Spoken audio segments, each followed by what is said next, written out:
Ladies and gentlemen, boys and girls, welcome to round number 7 of the Grid Championship Season 2, brought to you by Mettlestate and RaceFace. My name is Stephen Koenig, and joining me in the comm box, like always, is the world's slowest alien, Yannaman Price. Yannaman, how are you doing this evening? Welcome to Japan. Good evening, Stephen. Yes, coming to you live from Japan.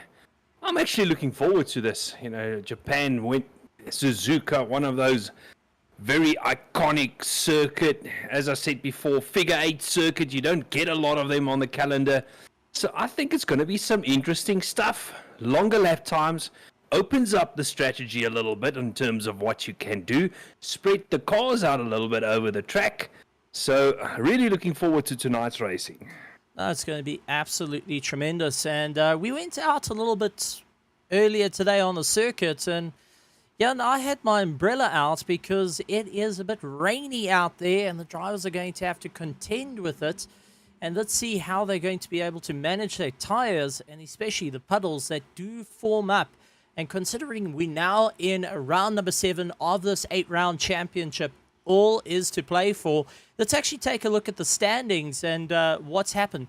So from our last round, Cody Sherritt took first place and was the fastest in qualifying, but wasn't the fastest in the race. Brandon Kruger was actually the quickest in the race. Second place was Brandon Kruger, followed by Mac van der Merwe. So very, very close racing between the two.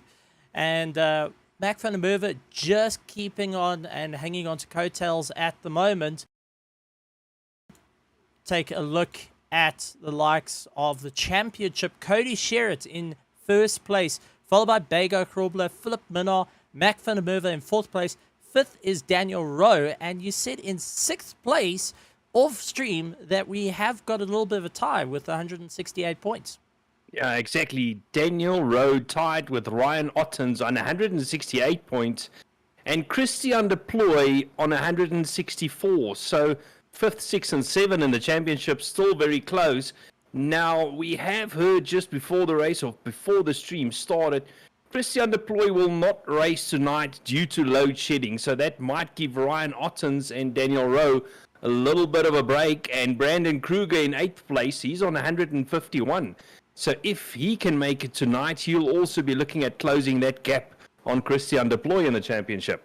Now let's take a look at the team standings as we got Hybrid Academy de Roma in first place, running away with 355 points, followed by Regoli Racing, Kinetic Simworks Racing, Vibe, Hybrid Academy 5KVA, which got to say I'm running on at the moment, and then Genesis Esports in 5th place. And considering that is Cody Sherritt who's going and sticking in that Genesis Esports, and we did talk about previously how he's really been clawing his way up the ladder, and looking forward to seeing how it works out. The championship is not as close in the team standings, other than second and third place being literally 8 points separation. Yeah, at this stage, Hybrid Academy de Roma, they kind of running away with it at this stage. But Stephen, you've mentioned it, Genesis Esports with Cody Sherritt, the only driver in that team, in 5th place. That takes some doing. It's almost pulling a Max Verstappen there and trying to win the Constructors' Championship all by his lonesome self. That's absolutely incredible stuff. And it's going to be one for all the drivers to keep an eye out for this evening. But, Yellowman, let's take a look at Suzuka. And why don't you give us a walkthrough of this magnificent circuit that's made it and braked it for championships? Well, we mentioned Suzuka being one of those iconic tracks and being a figure 8 type of circuit, so that livens things up a bit as we go down the pit straight. Turn 1 is a turn that can tighten up on you. It's got a fast entry, but as you go into turn 2, down the gears, down to first gear in the car, getting into second gear and trying to get that power down. Now you're into the S's. Also one of those sections, the one corner is tighter than the previous one. So you throughout the section you tend to lose speed as we see the back end steps out there. Now the long right hander, it seems like a never ending corner, searching for front end grip, going through Dunlop, getting the power down as early as you can, the back end complaining a little bit there. Now you're going flat out through this section, through the Degner curves, fast entry, take that inside curve as much as you dare, don't run wide onto the gravel, down to second gear, the second Degner corner. Now you cross over underneath the track and you're on your way to the hairpin. Blind entry into the hairpin, around this corner, and there's the hairpin in front of you, right onto the brakes, down into first gear, get it swung around, don't lose the front end, and back on the power. This section up to the spoon curves again, flat out, even in the rain, as we see the back end complaining there for a little bit of grip, trying to get that power down. And now spoon curves lie in front of you. First spoon curve, don't let the front end drift too wide. Try and get the front end hooked up, turned in for second spoon curve. Try and get the power down as early as possible, because now it's the long back section, and the next corner that lies ahead of you is the 130R. So you've got a little bit of breathing room here. It's also one of the sections where you might see a little bit of slipstreaming, trying to do overtaking as we sweep through the 130R in fourth gear. Try not to run too wide. Now you only have the chicane lying ahead of you. Spot your brake marker, get the front end turned in, first apex, second apex, power down nice and early without letting the front end step wide. This last corner is kind of difficult because the track sweeps away from you, and it's actually very easy to lose the front end around that last section, and that is a lap off Suzuka. Right, see qualifying has started. We've got about 12 and a half minutes to go, so cars out on track, Stephen. It is raining, it is wet. This is going to get interesting. It's going to be a lot of fun, and I'm really looking forward to seeing what the guys are going to be able to do. We know that this is a very difficult circuit. The guys are going to have to really try and figure out what's going to be the best advantage as they power their way through. Mac van der Merwe currently leading out and trying to get the run up. He's got Ryan Ottens, who is in second place at the moment. Guys, everyone trying to just get a little bit more movement into it, but all eyes are going to be on the front end of the field to see who's going to be able to claw their way through, who's going to be able to make their way to the top. And with 19 cars on the grid at the moment, it is going to be a very, very close race, I can foresee. Yeah, a little bit of a smaller grid tonight. I think load shedding is playing his part. We mentioned Christian Deploy not driving tonight. Morgan McCall is also not driving tonight, also out due to power issues.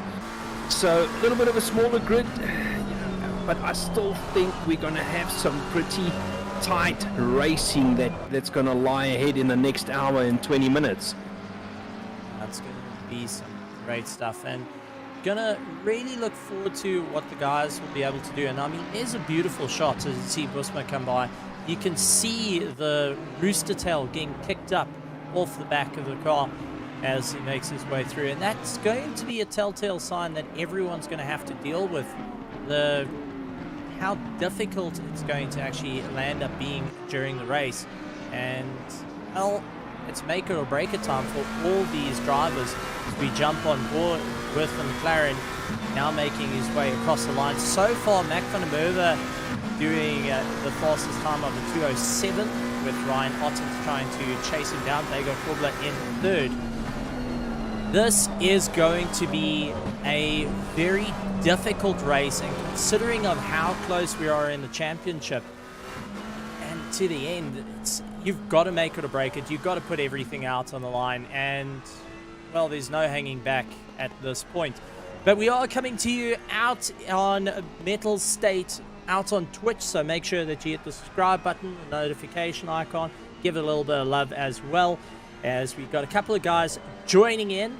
We've got Humidifier going and joining in, so it's awesome to see that. And Awkward Panda saying, "What's up, racing? Let's go!" I have to agree with that, considering of amazing racing we've been having all season. And Larissa Hawk also jumping in giving a bit of love. We're also out on YouTube, where Robert McCall has said, I fired up my generator.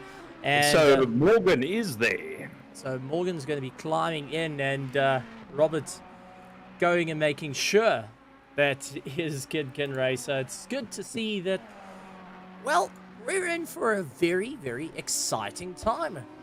Well, we've got 9 minutes to quickly chat about this, and we chatted about it off air quickly. So, what needs to happen tonight for the championship to be decided? Basically, Cody needs to finish in the top 2. He needs to either win the race or finish second. But if Bago wins tonight and Cody is third or lower, Bago still has a chance to win the championship.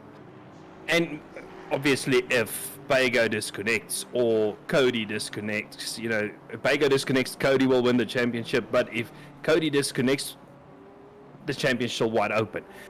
We don't want any disconnects tonight. We want this championship to, go down. I don't want to say go down to the wire, but go down in a fair fight, so to say, without any technical difficulties.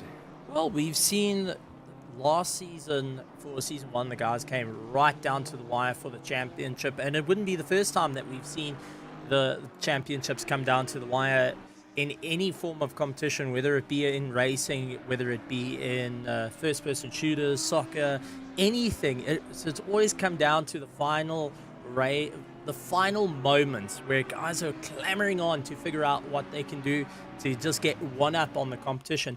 But this being the first race and the only race that's in the wet is definitely going to challenge the drivers to go and get out of their comfort zone. As we know, some races not always a big fan of getting wet. For some odd reason, we tend to think that we melt. We start getting a little bit of water.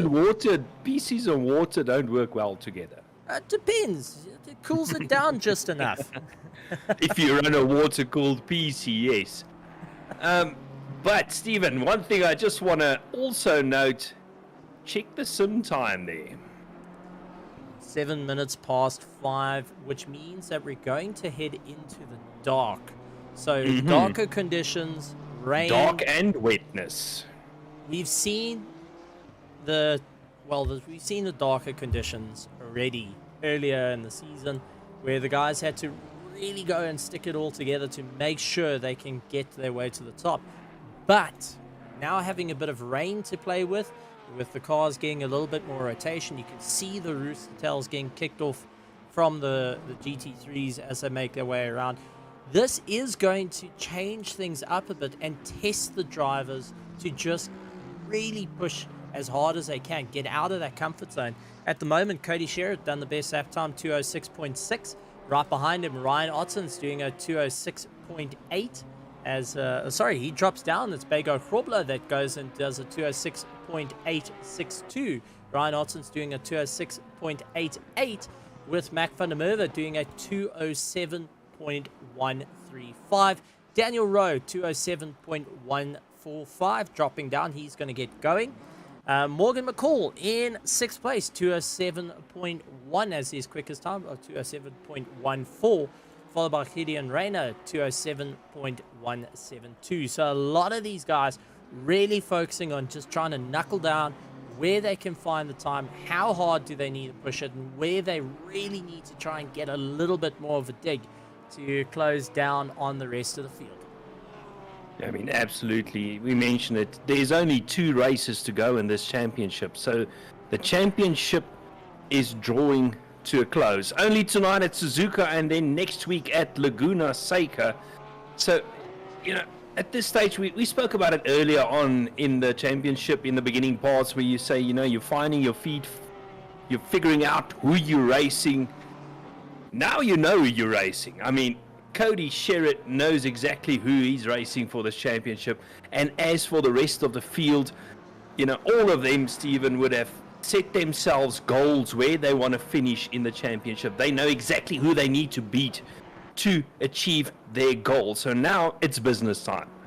It's going to be incredible stuff. And just to answer a couple of questions, yes, we are out on Twitch under Mettlestate. So if you're taking a look, if you're coming from the YouTube side, go and share some love. Go see all the competitions that's going on. Twitch.tv/Mettlestate, and you'll see us live there. A couple of guys going and jumping in and showing support, even though they're not able to race this evening, whether they be in the gold, the silver, the AM, Pro-Am, or even our Pro class, which we've got on this evening. They're going and putting a huge amount of support. And one of the guys actually going and showing some support, saying to this man over here that's earned the nickname Daniel the Hitman de Villiers. In the Ferrari. Wonder if he's put his order in for the new Ferrari, and hopefully the new Ferrari will be out before the start of next season. I don't know, Stephen, interesting thing. I suppose if the new Ferrari is not out by the start of next season, you're going to still drive the old one for another 8 weeks. Well, you give it a little bit of a run show, but I do think that there is A swan song. That's it. Considering the queried cars that are going to be coming in is going to be the new Lamborghini. It's going to be the new Ferrari. So there's New a lot Porsche. of new Porsche coming in, but the Porsches all look the same. I mean, let's be honest here. Apparently the new one is a lot wider. It's got a much bigger rear end to it. Well, that's what they say, at least. I have a comment, but I'm going to refrain from said comment. you reserve your right to remain silent on that one. I just became American, and I plead the fifth. The glorified Beetle getting some momentum, but Ryan Otten's really sliding the car around, which tells me he's got the traction control a little bit down. He's allowing the car to rotate from underneath him and just sliding it ever so slightly. And take a look, Cody Sherrod actually doing a quicker lap time, 206.2 as his last lap time. Morgan McCall trying to chase him down to a 206.69, and it's having a lot of fun out there. Considering he's not in the fight for the championship, he is the wild card that can change things up between the likes of Cody Sherrod and Bago Krobler. So he's got to be very mindful of, well, he can throw a spanner in the works if he really wants to go and put in a bit of effort, and can put also a leaning effort into the things. So good to see him back out, but being the wild card, well, you can be sure all the drivers are going to be keeping a very close eye on what's going to happen this evening. May I remind you what happened roughly 24 hours ago? Yeah. Yeah. Morgan ran away with the race last night in the 45-minute GT3 sprint series, and really went and showed off what he can do. And taking a look at his pace at the moment, he's really been putting in a great bit of effort. But Bago Krobler also 206.8, he's 0.2 of a second off. Ryan Ottens is also one to keep an eye out for. He's also done a 206.88. So literally 0.02 off the likes of Bago Krobler. But the conditions are going to make things rather tricky for everyone out on the circuit. So let's take a look who is where. Cody Sherrod currently in first place. Morgan McCall in second. Bago Krobler in third. Ryan Ottens in fourth. Mac van der Merwe in fifth. Sixth place is Daniel Rowe. Gideon Reyna in seventh. Eighth place is Brandon Kruger. Hannes van Wyk. Justin Lotus. Sanjin Pillay. Essie Esterhuis. Nicholas Manuel. Grant Sebastian. Tini Nkube. Ronaldo Lakabuisma, or Ugu Buisma as I like to call him, because of the anime on the side. Daniel de Villiers in 17th. 18th is Peter Meyer.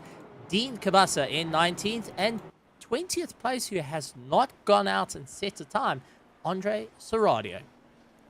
Well, don't know if Andre Serradio joined the server late or if that is a strategic move of his. We previously only had 19 cars on the grid, so one extra one has joined us. I've done similar strategic kind of moves, wanting to start from the back in these type of uncertain conditions, Stephen, just to, you know, try and get yourself some clear space around you. I know a lot of people won't agree with that type of strategy, but it's something that I've actually used quite effectively before starting from the rear of the grid.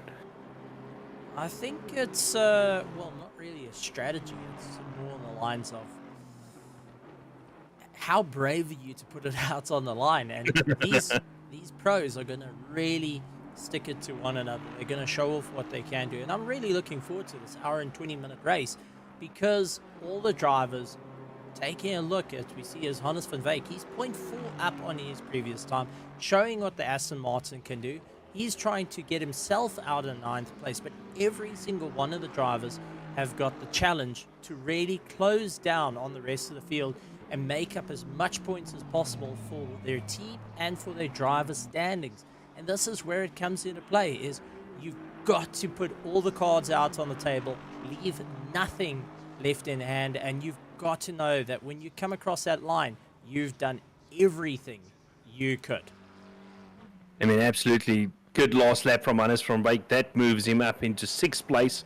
He was 9th place previously, and Boersma losing the rear end of that McLaren as he's trying to push a little bit too hard to gain on his lap time, so that would have spoiled his flying lap a little bit, so don't think he will be improving from that 16th position.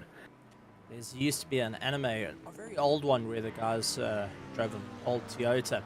I think it was called Formula D, and it kind of reminded me of the same thing, getting the drift in Japan. Got to work it out and do it properly. But not quite a Toyota. McLaren can do just fine, though. Well, we saw some serious Tokyo drifting last night in the race, and the guys held on really well. So let's see how tonight goes. That's going to be an interesting one. So let's head back to the commentary while the rest of the field gets ready to line up for the evening. And for the final time, well, the penultimate round, they're going to be on a bit of a show. So let's head back down to the track and get what's going to happen. Right, as the cars line up on the grid, leading out the pack currently in pole position, we've got Cody Sherritt. He's followed in 2nd place by Morgan McCall. Let's see if we can have a rematch from last night. Last night, Morgan McCall and Cody Sherritt had an epic battle. Then in 3rd place, we've got Brandon Kruger. 4th place, Bego Grobler. Pretty sure Bego Grobler will try and close down that gap to Cody Sherritt, who is in pole position. 5th place, Ryan Ottens. 6th place, we've got Hannes van Wyk. Then 7th place, Mac van der Merwe. 8th place, Daniel Rowe. 9th place, Gideon Renner. 10th place, we've got Justin Lotus. 11th place, Sanjan Pillay. 12th place, Grant Sebastian. And then in 13th place, ST Esterhazy. 14th place, Nicholas Manuel. 15th place is Tinyo Nkube. 16th, we've got Ronaldo Boersma. 17th place, Peter Maher. 18th place, we've got Daniel de Villiers. Then 19th place is Dean Cabassa. And rounding off the field, who has not set a time, is Andre Serradio. We've got 30 seconds left before the start of the race. Remember, it's a short formation lap. So they are starting basically with just 2 corners to go. So there's no time for heating up brakes, heating up tires. So it's not like last night where they have the full formation lap. Just 2 corners, Stephen, and then it's go time. It's going to be incredible stuff. I mean, there's an aerial shot of all the cars dropping down, lights coming on. Also, the clouds in the sky really showing off and setting the ambience that is around for this race. And, well, it's not going to be an easy one as our drivers make their way down towards the line. They're going to go ahead into the 130R. And let's go and see us racing, ladies and gentlemen. A lot of spray that's kicking up there on that back part of the circuit. We saw some similar circumstances last night where certain parts of the track seemed a little bit drier than other sections. But certainly the cars bunched up like that, there's a lot of spray coming off them, and that's certainly going to affect your visibility at the start of the race. So, Stephen, as they come out of the last corner, or basically what is the last corner, Cody Sherritt backing up the field, and I'm going to give it over to you. Well, lining himself up, ready to go. Morgan McCall on the outside means Morgan's going to have a hell of a drive to go and claw his way through. Getting ready to rock and roll as they make their way down to the lights. The roar of the engine starting to build, and we wait for Jim to call green as we get ready to race for round number 7 of the Mettlestate Grid Championship Season 2. And there's green light, and away they go. Cody Sherritt holding down that inside line. Morgan now backing off a little bit. You can see the likes of Bago Crawler. Ooh, bit of contact between them. Morgan and Cody Sherritt as they make their way into turn number 1. It looks like Ryan Otten's capitalizing, getting ahead of Brandon Kruger. Hannes van Wyk trying everything he can. Mac van der Merwe dropping a little bit further down as they make their way around into the S's. All nose to tail racing. It does look like it's getting a little bit busy as Tini and Kube was running out a little bit wide, chasing down Justin Lotus and really trying to get right into the mix. Ryan Otten's trying everything he can. The Porsche fishtailing its way around as he closes down on Morgan McCall, bringing Brandon Kruger. But it does look like Cody Sherritt starting to open up. Brandon Kruger off into the dirt. That's allowed Hannes van Wyk to come very, very close to him. Once again, Kruger off into the dirt, and Mac van der Merwe having to climb on the anchors as they make their way around. Mac van der Merwe doing whatever he can to just try and get one up. But it does look like Hannes van Wyk managed to capitalize on Brandon Kruger's mistakes and now has left Mac van der Merwe to try and deal with Brandon Kruger's Aston Martin. Mac trying to look up on the inside, can't really make it stick just as yet. Slight dab on the brakes just to settle the car down. Daniel Rowe closing down on him as they head through the spoon. Daniel Rowe going for a tighter inside line, hoping that that's going to be the charge, with the likes of Gideon Reyna also getting right behind him. Now heading down to the 130R, it is going to be a drag race between Mac van der Merwe and Daniel Rowe as they make their way through, turning into a bit of a hard race. Daniel Rowe opting not to take a risky move and decides he's going to rather hold back and wait for the opportunity to come back to him. Dives up on the inside through the chicane though. Mac van der Merwe closes the door on him, not allowing Daniel Rowe to get by. Daniel Rowe gets bunched up, and that's allowed Gideon Reyna to get a little bit closer. Sanjin Pillay trying to get a little bit more involved. SES dealing with Grand Sebastian as they claw their way through, but off to a flying start for the field. Andre Serradio also managing to make his way around Dean Kabasa. Yeah, I mean, absolutely amazing first lap. Stephen, you need to give these drivers credit. These are very slippery conditions, and I must say it's been a very clean first lap that they've done. Now the nerves are out of the way. Now they need to get into that rhythm and need to take the fight to the driver in front of you and try and defend from the driver behind you, as we have a look at Brandon Kruger with Mac van der Merwe behind him. Mac van der Merwe had a bit of a sketchy first lap, but he's going to try and, claw his way back and try and get on the back of Brandon Kruger to facilitate a pass in some way or another. Very evenly matched cars, 2 Aston Martins. Only difference between these 2 cars, Stephen, basically is the setup and the driver.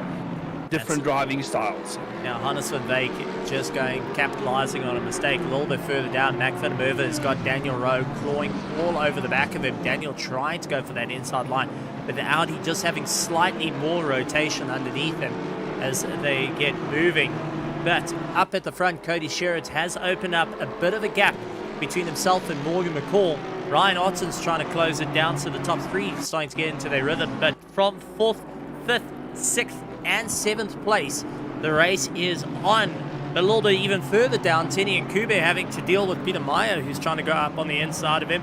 He's getting chased down by Ronaldo Busma, who's got a whole train behind him, as it looks like Daniel the Hitman de Villiers trying his best to go up on the inside. Nicholas Manuel also getting a little bit closer. Bago Crawler actually further down than expected, so something's gone on with Bago that's dropped him all the way down into 18th position. I think he may have had a slight contact and a bit of a slide out, and that's allowed the field to get around him, so he's going to have to really fight his way through. This is where the strategy is going to come into play of what's going to happen at the end of an hour and 20 minutes in this incredible race. Andre Serradio and Bago Crawler coming to blows. So what on earth has happened between the two of them? Bago not off to a fantastic start at this point and is really starting to struggle. He's actually pulled into the pits. Quite a few cars have dived into the pits, so let's take a look at what happened as Bago trying to get a little bit late on the brakes, closes down on Nicholas Manuel, outbrakes himself, and so does Seradio at that point, just plowing into the side of that Audi.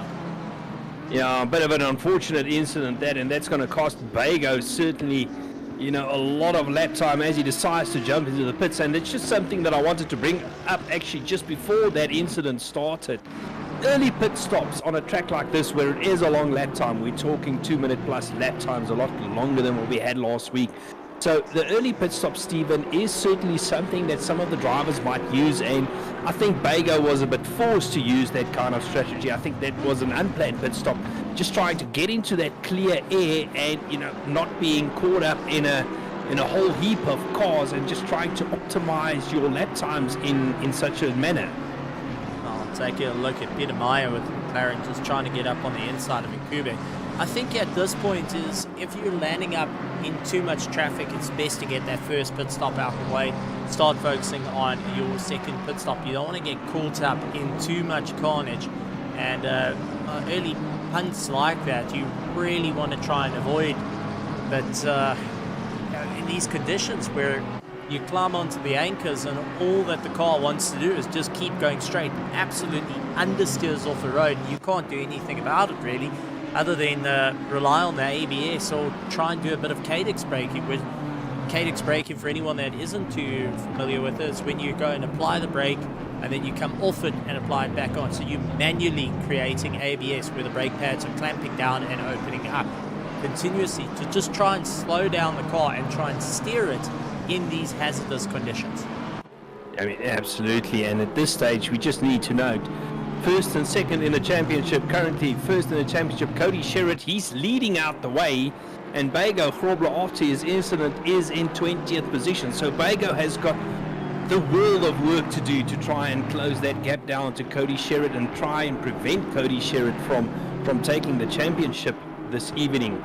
As we have a look at Ryan Ottens, he's currently trying to catch up to Morgan McCall and Cody Sherritt, trying to close down that gap, currently 1 second or 0.9 of a second behind Morgan McCall. So he's doing everything in his position, or anything in his power, to try and close down that gap. As we see Cody Sherritt, Stephen, absolutely beautiful shot of that Honda sliding his way around the first Deckner curve.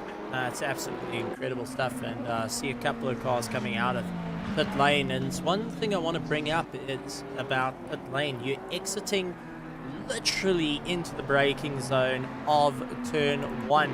That's going to also play a factor when you start getting into later parts of the race, because as the pit lane gets busy, you're going to have to alter your driving line as a competitor to just try and avoid running into slower cars. Yes, it's a second gear corner in these conditions, but you're still going in at 120 kilometers an hour and trying to slow the car down to 80 kilometers an hour. The last thing you need is a car that's cruising around at 40. Despite having big brakes, you can run into some very big trouble. The brakes are only that big.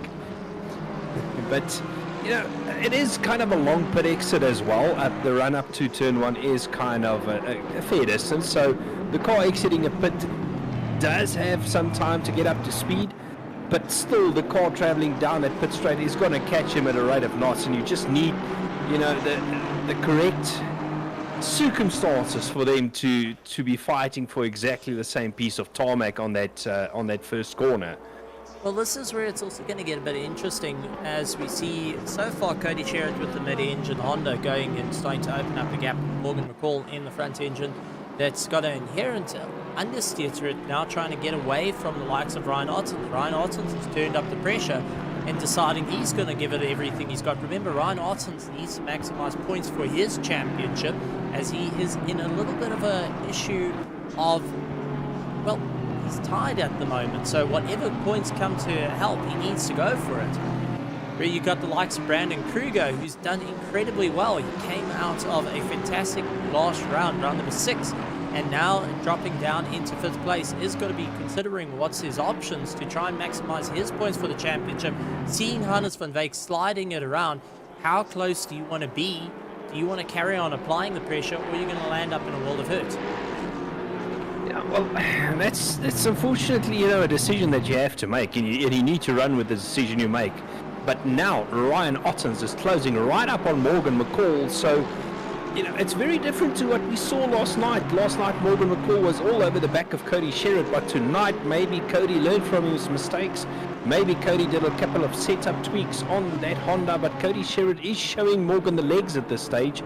And Ryan now within 0.5 of a second of Morgan McCall. So he's definitely going to put Morgan under pressure, trying to slot into that slipstream down this back section leading up to the 130R. But at this stage, it does look like that Merc has got a fair bit of legs on the straight, Stephen. Definitely set up a little bit differently. Something tells me that Morgan and the ATK Sim Racing team have gone for more of flatten out the car, try not to go and have too much downforce, too much drag, rather focus on trying to get a little bit more straight line, versus Ryan Ottens, who can climb on the brakes and get a little bit closer and hoping to do what he can. Where you take a look at Hannes van Wyk and Brandon Kruger, both in the Aston Martins, and also I've got a funny feeling the setup coming into play as they break into turn one. You can see a lot of movement under the nose of Hannes van Wyk. He starts to lean into the corners a little bit more. It tells me he's got a bit of slightly softer suspension at this point and is now having to deal with the car. Brandon Kruger a little bit stiffer as he makes his way through, and we did see Sanjay Pillay in the background sliding his Ferrari and just trying to keep it all in check as well. So these are the considerations that you had to have planned out before the race, because there's no going back once you've done it. Yeah, absolutely. And I don't know if you noticed it, but on that previous shot as they came down the pit straight, Cody Sherritt actually moving off the racing line onto the wetter parts of the circuit, trying to cool down his tires a little bit. Oh, Morgan's back end stepped out there, and that allowed Ryan Ottens to get right past him. Not a place where you would normally see a pass, Stephen, but Ryan taking, flat out through there, and you just say thank you for basically getting handed the place. And kind of strange to see Morgan McCall dropping back so quickly. I think Tails stepping out just caught him a little bit off guard, and now going to have to think of what to do. Take a look at Brandon Kruger and Daniel Rowe. They slugging it out. That sword art online on the side of Brandon Kruger's car while he's getting hunted down by Daniel Rowe is going to be an interesting thing. I've got to just point out, we've got different classes we've seen this season. We've got our silver, which is for your beginners in the conditions they're racing is dry circuit at the moment. Then you've got your gold, followed by your AM, your Pro-Am, and then we've got our pros. So while there's racing going on, we're keeping an eye on the pros. We've got some amazing racing going on further down for your newer drivers again to also slug it out and try and compare the racing to these pro tier drivers.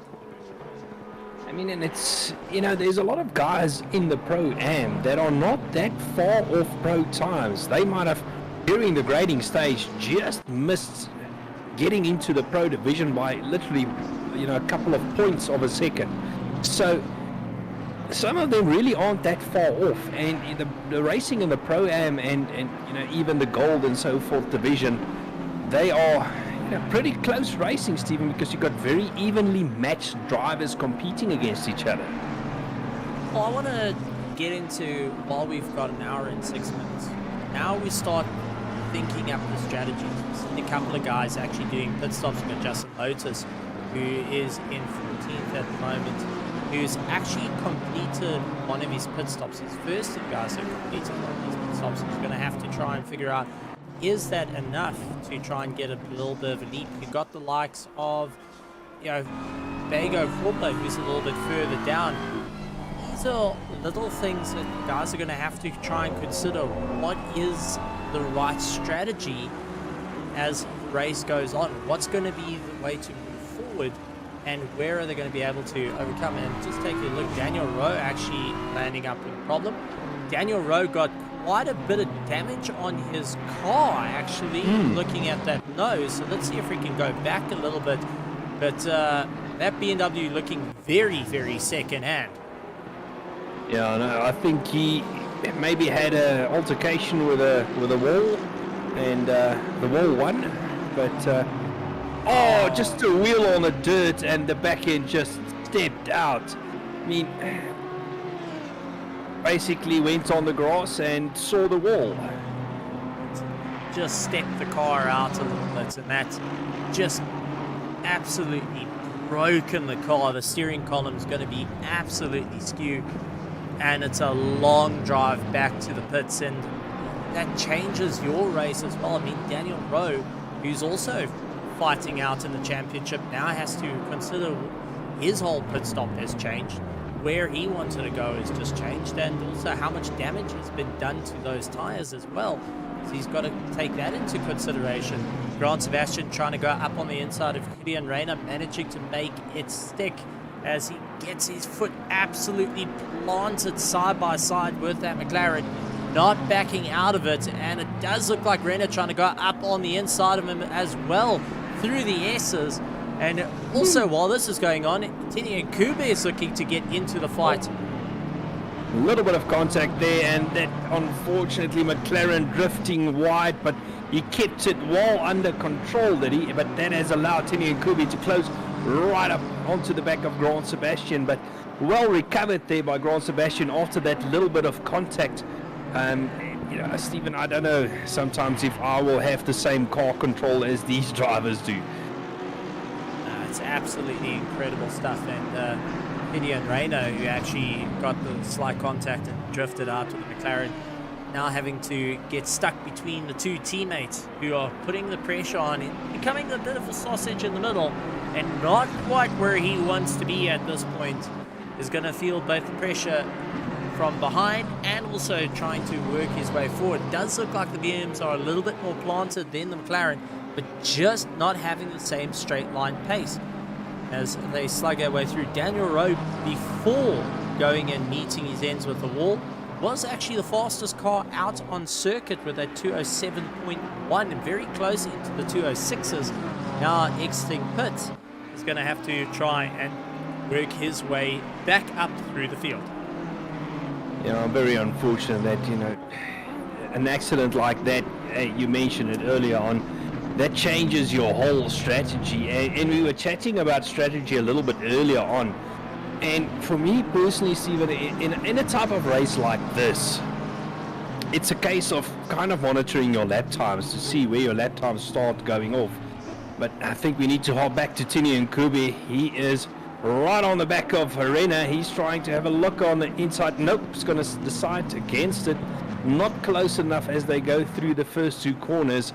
But just quickly coming back to strategy, Stephen, I think it's a case of monitoring the lap times to see how far you can actually push the tires, and actually only pit when your lap time started dropping off. If you can push it a little bit over halfway, it will mean you'll have fresher tires towards the end of the race and maybe trying to capitalize on quicker lap times that way. I think the other thing that you've got to be very cognizant of is we see Hannes van Dijk actually dropping down. He's down into 5th place, sliding up a bit of pace, allowing Mac van der Merwe to close down on him. But what you've got to monitor at this point is how much you're thrashing the tires. You're sliding around, you're putting more pressure onto the car, you're putting more pressure onto your mechanical grip, and you're relying on it quite a bit. In these conditions, it just takes one mistake. We saw it. Drop a wheel on the dirt and the cars will go sliding off into the wall. You won't be able to do much with it. And this is where it gets into the little strategies of when is the tire wear. Now, I could tell you, I had a little bit of a sneaky look at the drivers, and I noticed during the whole practice session, they were monitoring what was going on. And they were getting the individual air temperature, see what the car does, and write it down.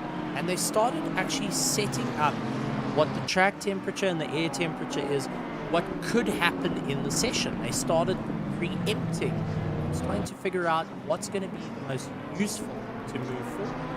And this is where it gets rather interesting of the amount of time that is actually spent for these drivers to look at going and fiddling and getting at every little bit of detail. When it comes down to a race like this, you have to leave it all out on the table. You have to push as hard as you can.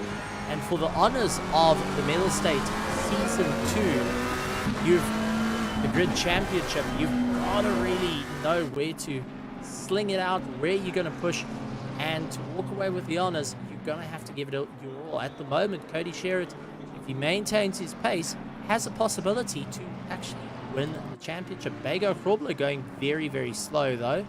So what on earth has gone on with Bago? And I wonder if he had a problem. Yeah, I almost for a second thought he was going to come into the pits, the line he was following, but maybe let's go back. Maybe something did not go quite right with that Audi. Ran a bit wide, rear end stepped out and snapped on him. Oh, he was lucky to avoid the wall there. Perfect 360.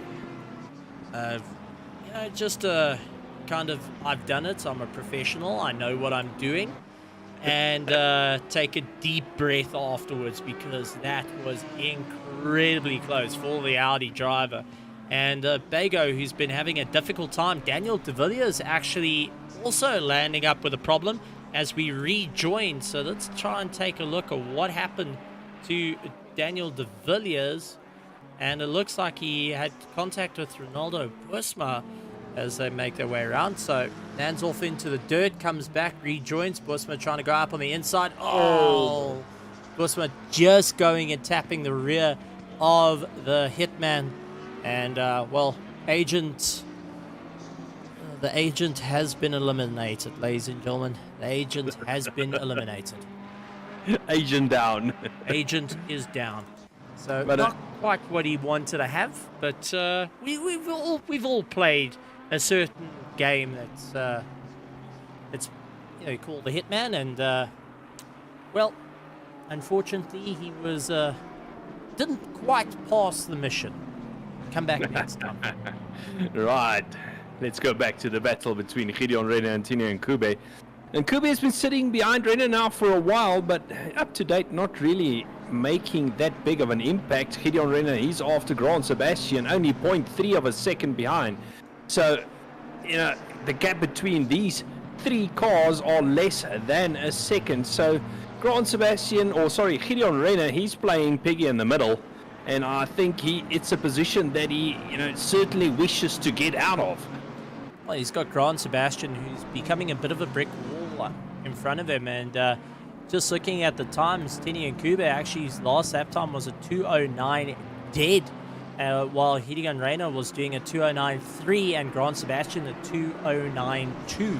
So at the moment, Tini Nkube is the quicker driver, but they're starting to close down on Sanjan Pillay, who is in 7th place, who's going to be keeping a very close eye on his mirrors. If we jump to the helmet cam, you can just see faintly in the back the headlights starting to close down on him. So the Ferrari having to gallop away from the two BMWs and the McLaren that's looking to go and breathe fire down the back of his neck.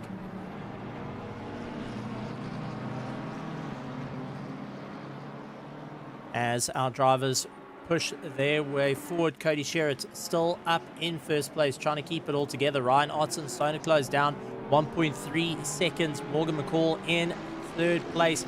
Brandon Kruger, Hannes van Veek, Mac van der Merwe, Sanjan Pillay, Grand Sebastian with Gideon Reina trying to go up on the inside. Is he going to make it stick? Gideon goes for the inside, couldn't make it, and got rather close. I think both drivers taking a deep breath at that point to just try and keep it all together. And if you want to change the color of your shorts, there's nothing more frightening than having a car coming in barreling down that looks like it's going to do what they call it, the pincer maneuver, or the I think it's called the pincer maneuver, where they go and tap the rear of the car and spin it round. Yeah, but what I wanted to say, if things keep on going like this, we're going to run out of breath long before the end of the race.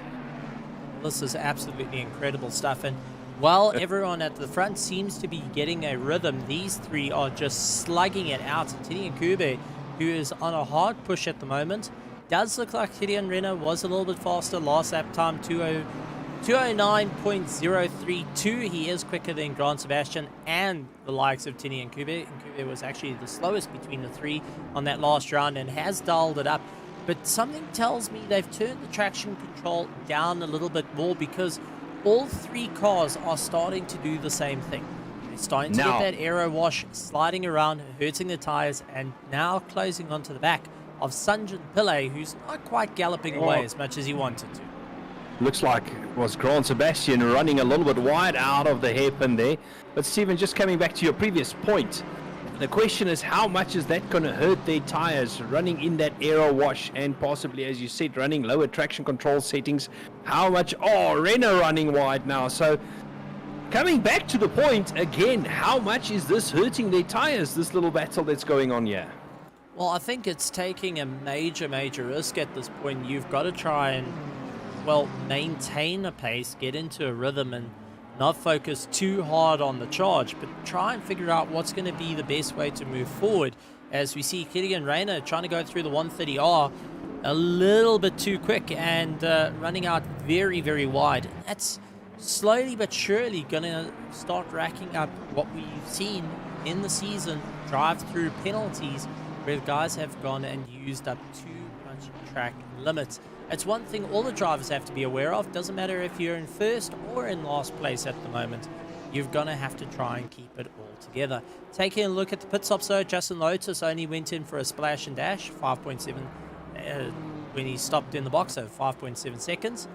So we'll have to see. It does look like Kilian Reiner went out a little bit wide. We just narrowly missed it. There's Kilian Reiner drifting it round, and whew, well, we've seen the McLarens and properly. Kubi just saying thank you on the inside.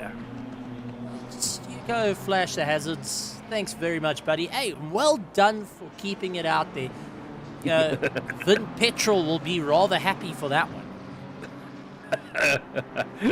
Tokyo drift style or Suzuka drift style. This is Suzuka. This is, well, Tokyo, Japan, Suzuka, Japan. Oh, we're in the same sort of area. We're not too far off from same island. There we go, same island. But take a look off the back of Cody Sherritt. Ryan Otton slowly trying to close down on him. This is where you're going to start playing the guessing game. We've passed the 55-minute mark. We're into 52 minutes of the race. Can you believe it? This race is flying by at this moment. So far, 27 minutes completed of the race. But all the drivers have to start thinking of what their strategies are going to be. Where are they going to be able to move forward?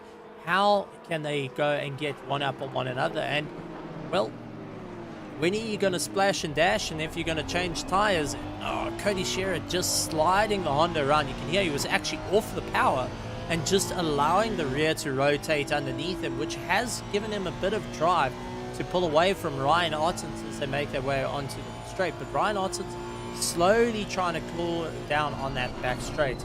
Does look like the Porsche is able to brake a little bit later and go and break down the gap as well. So I wonder if that's going to make a bit of a difference between the two. Yeah, both of them are mid-engine cars, but at the end of the day, two totally different cars. I mean, we know the Porsche is very good on the brakes. It is a car that can brake a little bit later, but it does look, on the screen certainly, that Ryan Ottens is closing down that gap. Now, we've seen Cody Sherritt previously moving off the racing line to cool down the tires, Stephen.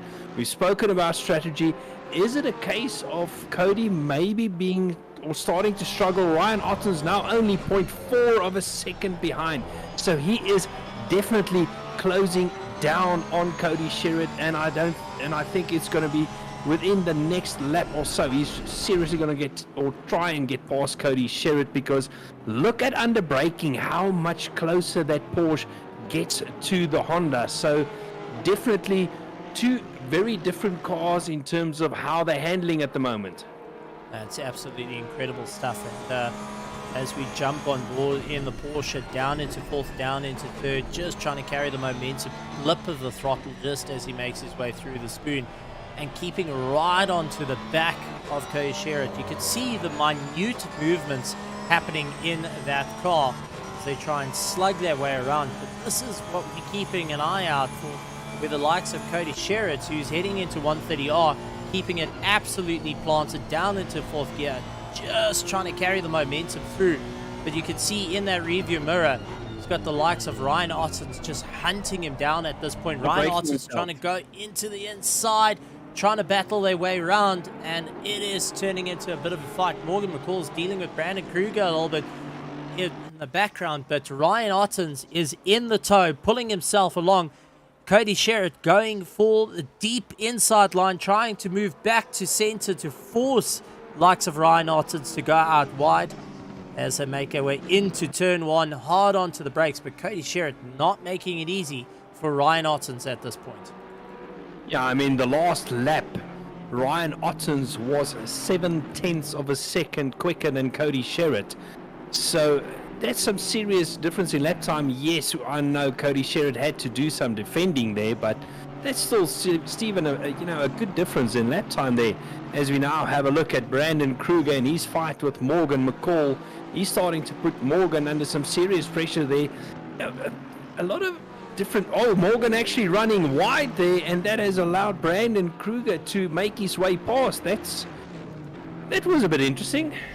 I think it was just lining the car out properly, now having to pull away, and you could see the headlights starting to glow.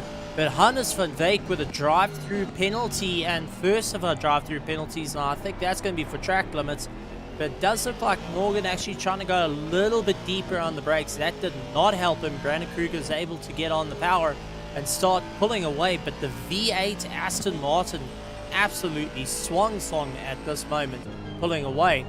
As we jump back to Cody Sherritt, who's got Ryan Ottens closing down the gap on him, really trying to force the situation at this point. Ryan Ottens, knowing he needs to try and maximize all the points, his teammate, Bego Grobler, down in 17th position, is going to have to try and work really, really hard. So maybe, just maybe, Ryan Ottens has had the discussion and been told, listen, go and make life extremely difficult for Sherritt. As they go under braking, it does look like Ryan Ottens tried to go around the outside. Could not make it stick, but is definitely giving Cody Sherritt a run for his money. Slight contact between the two, but not enough to upset the cars. Yeah, it just shows you that previous shot, how much stronger that Porsche is on the brakes than the Honda. So maybe you're right, Stephen. Maybe it's a case of Ryan Ottens, taking the fight to Cody Sherritt in order for the other members in the team to, try and move up the field, try and keep Cody Sherritt busy out in front and trying to slow him down that way. I mean, Cody has dropped a lot in lap times in his fight with Ryan Ottens. So it's an interesting strategy if that is actually the case. Well, the thing is, if you're getting into a fight like this, and now the question is how much you want to help out the teammate. As we take a look at Justin Lotus and Essie Hayes going and battling out. Essie having a great time with Justin Lotus. Justin trying to keep it all together and really focus on getting the power down early enough as they make their way around the circuit. But it's been some incredible racing so far.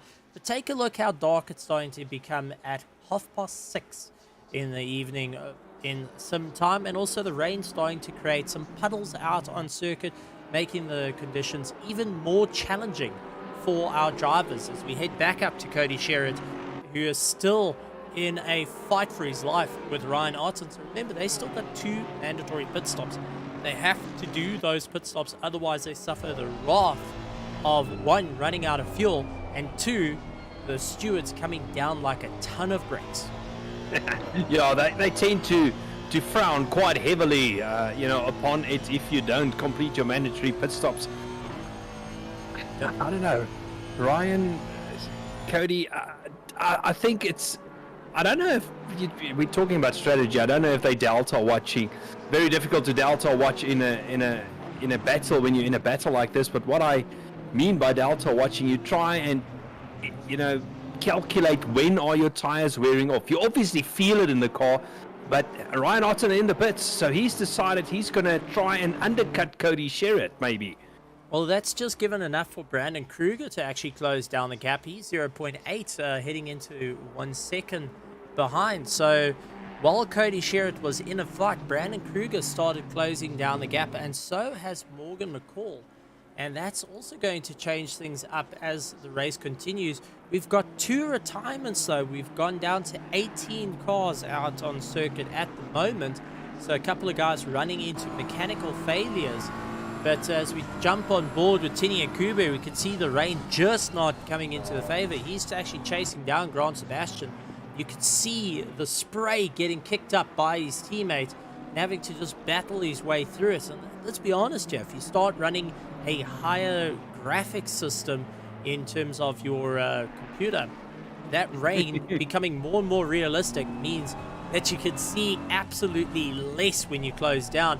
When you're in a battle like this where you're going after your teammate, Grant Sebastian is not making life easy for Tini and Kube. One, he's taking the aero ride out from underneath him, but at the same time, he's now trying to force a mistake into it. So these drivers are really ramping it up now, trying to get a little bit more drive. Grant Sebastian actually getting a little bit sideways, so you can see Tini and Kube just doing everything he can.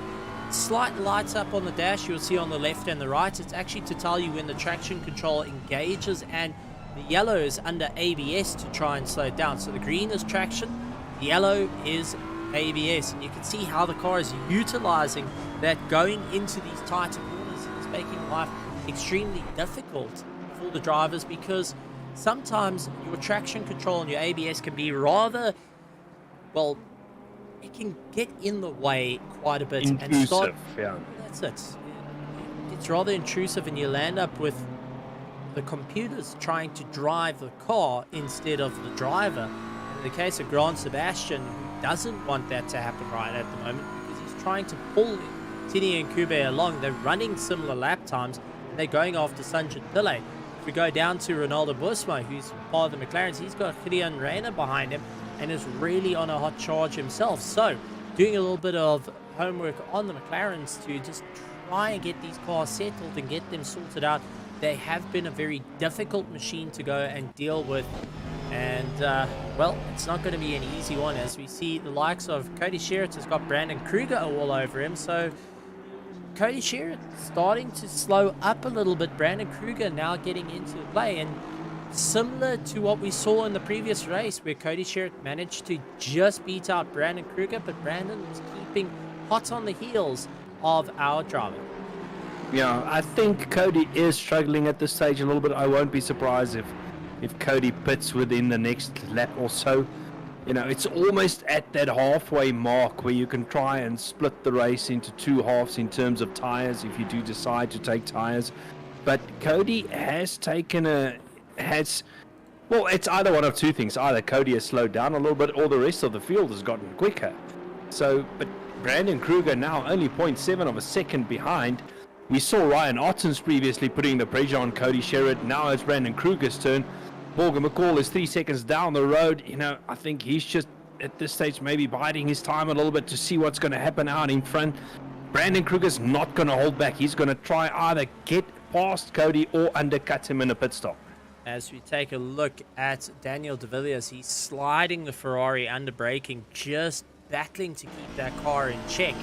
But we jump to Brandon Kruger, who's just closed down through the 130R, and oddly enough, holding it in 5th gear, and not letting the engine slow himself down. He's going to focus on just trying to get a little bit more of a run into the back of Cody Sherritt. So Cody now having to just really take a look at back in the wings. Brandon Kruger in the pits, deciding to get into the pits and out the way, and that's going to allow Morgan McCall to inherit 2nd position away from Brandon Kruger.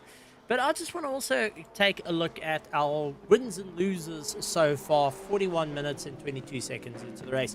Andre Serradio up 11 positions since he started. Remember, he started at the back of the field. He's now into 9th. Dean Kabasa up 11 positions as well. He's into 8th place, going and fighting his way through. Bego Krobler down 11 positions and not helping his championship at the moment. So he's really trying to dig it in deep. Then we've got the likes of Tini Akube, who's up 8 positions. Dean Kabasa actually moving up in 13 positions with everyone pitting. Sanjin Pillay up 7 positions when he started. Mac van der Merwe up 4 positions. Cody Sherritt is back where he started. Morgan back where he started. So quite a bit of movement up and down through the field at the moment. And I've got to say, it's interesting to see the names sliding their way through and up and down the leaderboard and really showing what they can do. Yeah, I mean, absolutely. And it is something that you sometimes do get in wet races like this where different drivers, have different issues, so to say. And we also can see drivers, that excel in the wet conditions. We can see different drivers out in front making their way into the top 10 positions. So kind of interesting, Stephen. I always like looking at those kind of statistics to see how everybody's race been going so far. At this stage, looking at at the rear wing of Tini and Kuba, and you can see that spray kicking up, and you can also see how dark it is becoming out there. I mean, we're getting to 6:45 sim time with 40 minutes to go.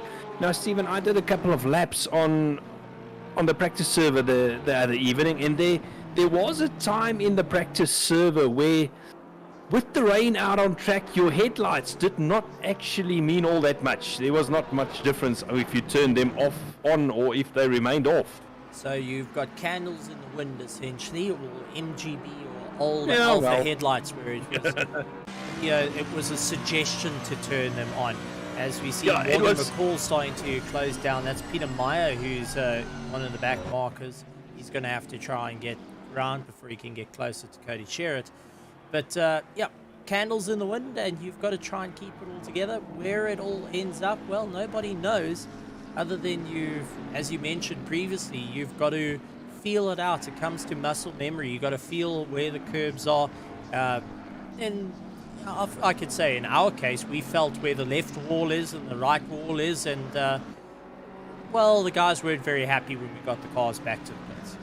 No, it wasn't. But there was a stage, where Morgan is driving now, where he is kind of 3 to 4 seconds behind Cody Sherritt. It was actually quite comfortable to have a car running 3 to 4 seconds in front of you and just, kind of show you where the track is actually going, for in case you forget. Well, Morgan, the mighty McCall at the moment, keeping ahead Cody Sherritt, who is leading the charge, and Cody going and taking the reins away from his brother Jordan, who's done an absolutely phenomenal job in sim racing. Cody has now gone and stamped his own legacy at this point, joining up with Genesis Esports, but really has been showing that not living in the brother's shadows. He's going to move forward. He's going to create his own legacy, and really shows what the Sherritt name can do. Sanjan Pillay up into third place, I'm sure, is going and looking around, and that F12 key is starting to be hit quite a few times just to make sure he has just the right photo for every corner. And if anyone does want to know, Sanjan Pillay always puts out some amazing photos out on the RaceFace Discord. Definitely background to have. As we take a look at Ryan Ottens, he's now got the likes of Brandon Kruger closing down on the Aston Martin, really doing everything he can. But Ryan Ottens in 7th place after his pit stop is currently in a net first, with Brandon Kruger in a net second. If we go back to our fellow commentator, who's not here this evening, going in mentioning all the nets, the math boffin are just going and having a bit of fun out there. But Kilian Rayner also has done pit stops. So far, 1st to 6th place have not pitted just as yet. Well, saying that, Sanjan just dives into the pits. Now, just something I want to bring up in this fight between Brandon Kruger and Ryan Ottens. If they do want to undercut Cody Sherritt, they can't keep each other too busy too much and slow each other down. So, in terms of their position in the race, thinking ahead, Stephen, how good of an idea is it to battle out here? Why not just rather work together and try and maximize the pace to try and undercut Cody Sherritt? Well, I think at this point it's you're fighting for the championship. Remember, Brandon Kruger is also in the fight for the championship. Much like Dean Cabasa and Andre Serradio, the Project Vapor team duking it out with the Master Bland Racing. They're going and slugging out, having a great bit of fun. There's no room for going and relaxing in this race. You've got to focus on the championship. It does look like Dean Cabasa actually coming off the throttle and just deciding, Andre, you go ahead of me. I'm not going to get into too much of a fight with this. But I think at this point you have to back out. You have to put it all out there, because the moment that you come out of the sim, and for anyone that's been in competition, it doesn't matter what type of competition you're with, the moment you come off a console, come out of the sim, come out of anything, and you go, if I just did this, you know, you land up second guessing yourself, and that's a knock on the confidence which you cannot afford. So this is a fight that's not only for position, for points, but for pride of you want to leave it all out on the circuit. Absolutely do agree with you, but I also do think if they're going to land up in a fight, it's going to allow Cody Sherritt to do his pit stop and still get out in front of these two. Well, Max So van then der your Merwe's whole- got a 30-second just talking about so we've seen a drive-through and a 30-second pit stop go, That's and speeding in the pits. that is speeding in the pit. So Max van der Merwe, who's also reasonably high in the championship, not going to be happy with that, and I think the brake pedal is taking some abuse. Can't go and give it all the abuse that it doesn't deserve at this point, because you're going to lock up your brakes. Yeah, but I think if you're going to go in car there, I think your B button is going to work over time, maybe. I haven't got permission to go. You haven't got in-car audio. No. There's a reason why the microphones were removed from the helmets. There was certain words being said in practice when guys started landing up with issues. And take a look at Bago Krobler, who's making his way through. But that's how dark it's starting to become. You can see the spray getting kicked up.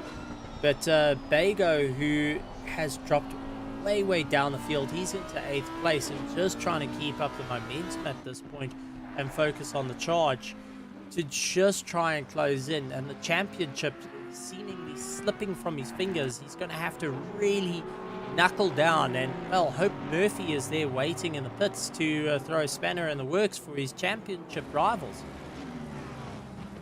Yeah, as we see the cameraman Tim just he was, I don't know, last night he was looking at grass. I don't know what he was looking at there, but at this stage Daniel Rowe still has the fastest lap out on track. But we're having a look at Brandon Kruger. He's fighting his way around with Ryan Ottens still. I'm trying to have a look, Stephen. Their lap times actually are looking very good at this stage. They're currently lapping almost more than a second faster, 1.4 seconds faster than Cody Sherritt. So at this stage, even though they are in a battle, they're still putting in the good lap times. Do you think they're pacing themselves, basically using each other as just to tow themselves along? And it's something to bring up, because like Cody Sherritt, That's what I would do. well, Cody Sherritt at the moment's got no one to follow other than he's watching the clock and going for it. Morgan McCall is taking a look in his mirrors. He's trying to get around the back markers. Grant Sebastian, who's doing everything he can to close down. He's getting chased down by Dean Kabasa, his teammate. Ryan Ottens, a little bit further back, has got Brandon Kruger, and they just pacing themselves through at this point to ensure that they can keep the momentum up. And these are considerations that you've got to take a look at. But for Brandon Kruger, if you take a look from his helmet, you want to talk about getting tunnel vision. It's getting darker, the rain's starting to become more of a factor, and all you could see is just these tail lights of a Porsche that can become so infuriating as you chase it down. And especially through the S's here, you've got to be so cautious not to go and get caught out and zone in too much that you land up losing track of what your car is able to do. Both of these cars, Ryan Ottens and Brandon Kruger, though, ironically enough, have been in a stop. 32.7 seconds stopped in the box, 32.6 stopped in the box. Fuel and tires. Yeah.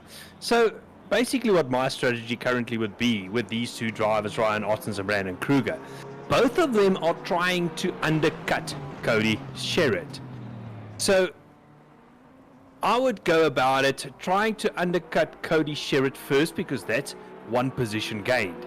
Then Brandon Kruger can put the fight to Ryan Ottens. Once you've accomplished that, take the fight to Ryan Ottens and gain another position. So effectively both of these drivers are trying to undercut Cody Sherritt first. So having a look at those lap times, they're running high 207s where Cody Sherritt is running mid 209s at this stage. So at this stage, they are doing a very good job in getting that undercut out of the way. Well, these are the little factors. Well, when I say little factors, it's things you've got to be aware of. But in the case of Ryan Ottens, he's trying to get enough points to get away from Brandon Kruger and get a little bit closer to battle out near Ryan Ottens, who is currently lying 4th in the championship. Needs to try and maximize the points to just close down. A little bit further down though, showing me a bit of love, is Justin Lotus and SES. It's a little bit darker out there, but they're starting to have the cars making their way through. So Justin Lotus losing out to SES. Here comes Cody Sherritt, and closing down in the background is Morgan McCall. So Morgan has now started stepping it up and started trying to lay more and more pressure onto it. As we jump back, Tim the cameraman just trying to track these cars in the dark as Ryan Ottens and Brandon Kruger are battling their way through. Do you think having the back markers is going to change things up for these drivers? It is, most certainly, especially if you catch them at the wrong point, like through the S's or through the Deckner curves. But luckily, Suzuka is one of those tracks that you can get around back markers as well. As we have a look currently there at Justin Lotus and SES Racing, he's trying to make his way past, couldn't make it stick, trying to go around the outside. Would have put him on the inside for the second part of the chicane. But, you know, Stephen, it's a difficult one. I mean, we've got now less than 30 minutes to go, so let's see how it all turns out with 10 minutes to go. And Justin Lotus going around the outside of SES Race, and that BMW shows that it's got some serious grip around there, and that's something new we've seen go around the outside on turn 1. Well, considering both these drivers have completed their pit stops, this is a race to the finish for them, and they've got to be aware of that. And considering seeing the leaders starting to close down on them, they have to keep that in mind. As we jump back up to Ryan Ottens and Brandon Kruger, who are still slugging it out, it is getting significantly darker out on circuit. The lights becoming a definite thing to keep an eye out for, and drivers having to really trust in their cars and utilize all that muscle memory to keep these cars out on circuit.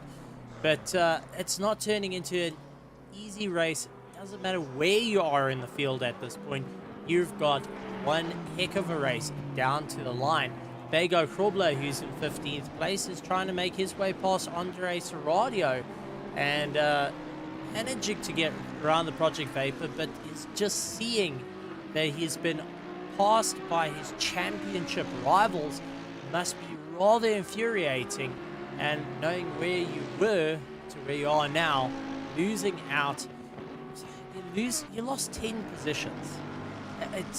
That is it just hurts your confidence, and he's going to have to try and put that in a box and move forward with everything that's going on. We're like Cody Sherritt, who's trying to mop his way through all the back markers, has got Morgan McCall starting to slowly close down on him. That Mercedes lurking, constantly waiting. The only way I could say it is he's got a Mercedes that's waiting to pounce, and Cody Sherritt is actually bouncing on the curbs and getting the car rather unsettled. Has to be very cautious doing moves like that, otherwise he's going to land up in a world of hurt as they make their way through. SES, who's actually giving a little bit of room, has got to be very careful of doing that, because take a look who's following Morgan McCall. 13th position, Ronaldo Boersma, utilizing the leaders to become the wrecking ball so he can start moving up and start moving his way through the position. So, do you think Ronaldo Boersma being a 007 at the moment and sneaking in to try go after that 12th position with Essie just ahead of him, knowing that these two are going to have to back out? Absolutely. I mean, it's a case of using a faster car, as you said, as a wrecking ball. And, what happened there? Was that Sanjan Pillay cleared for takeoff? I think Sanjan Pillay has decided to go and show the Ferrari off to the crowd. For anyone that hasn't been... autograph session. that's it. Decided, halfway through, and looks like he has disconnected. So Sanjin Pillay out of the race.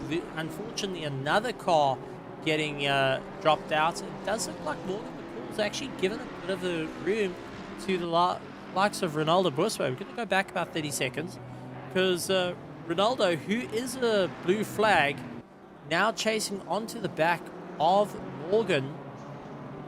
And Suzuka Sherritt's starting to get past, and does look like Morgan actually giving the position, letting him go. Now, what would be the strategy for that?